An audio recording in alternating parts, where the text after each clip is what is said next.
Kavinsky, the French DJ and electropop artist, whose music helped to define an entire era of cinematic electronic sound, has reportedly been found dead at his home in Paris at the age of 50. According to the latest reports from French and international media, for millions of fans, the name Kavinsky instantly brings one song to mind. One haunting track that seemed to float out of a midnight highway scene and into the collective memory of an entire generation.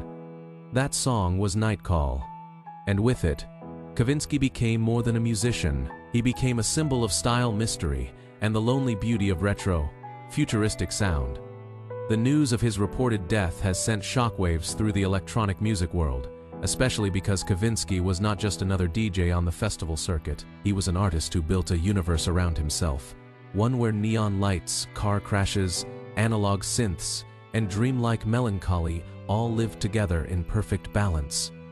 According to the Paris prosecutor's office, he was found dead in his Paris home on Tuesday evening, and an investigation has been opened to determine the cause of death. No suspicious elements were found at the scene, and while some reports have suggested a possible stroke, that has not yet been officially confirmed. Born Vincent Pierre Claude Belorgey on the 31st of July 1975 in Paris, France, Kavinsky grew up in the Seine, Saint-Denis area, and later described his creative identity as something separate from his everyday self.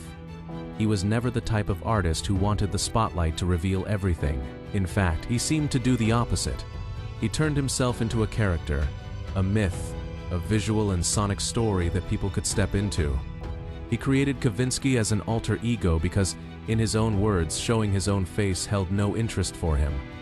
He wanted the music, the imagery, and the atmosphere to speak louder than the person behind the mask.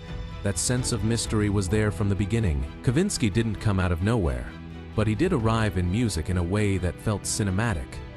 Before his music career, he was also an actor, appearing in films connected to his close friend Quentin Dupieux, better known as Mr. Oiseau. His early creative years were shaped by friendships, experimentation, and a fascination with the kind of old-school genre worlds that would later influence his sound. He began making music in 2005, and soon released tracks like Testarossa Autodrive, Teddy Boy, and 1986.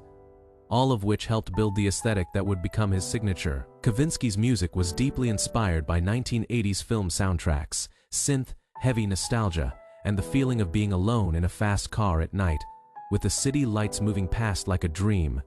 He wasn't just making beats, he was making atmosphere. His sound carried the pulse of retro-futurism, and that sound made him stand out in French electronic music as a rare and unforgettable voice. The real turning point in his career came with Nightcall, released in 2010 and later featured in the 2011 film Drive. The track transformed Kavinsky from a respected underground name into a global cult icon. The song's slow burn, eerie vocals, and hypnotic production turned it into one of the defining tracks of the decade. It wasn't just popular, it was immortal. It played like a scene from a movie you couldn't forget. And once Drive made it famous, the world began to understand what Kavinsky had been building all along. What followed was a wave of recognition that stretched far beyond France. His 2013 album Outrun was embraced by fans who loved his blend of synthwave, nostalgia, and cinematic emotion, and the record solidified his place as one of the architects of modern retro-electronic music. Years later, after a long silence, he returned with Reborn in 2022. Proving that his creative voice had not faded. Then in 2024, Kavinsky stood before the world again during the Paris Olympics. Closing ceremony performing Nightcall alongside Engfail and Phoenix. It was a proud, unforgettable moment for French music, and a reminder that his influence had grown far beyond the cult status he once occupied. In his personal life, Kavinsky was famously private.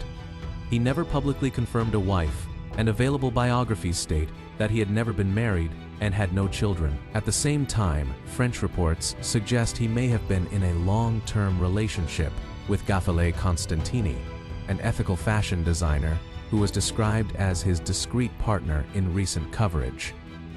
But because he guarded his private world so carefully, there has always been a curtain between the public figure and the man behind the music. That privacy extended to his family as well.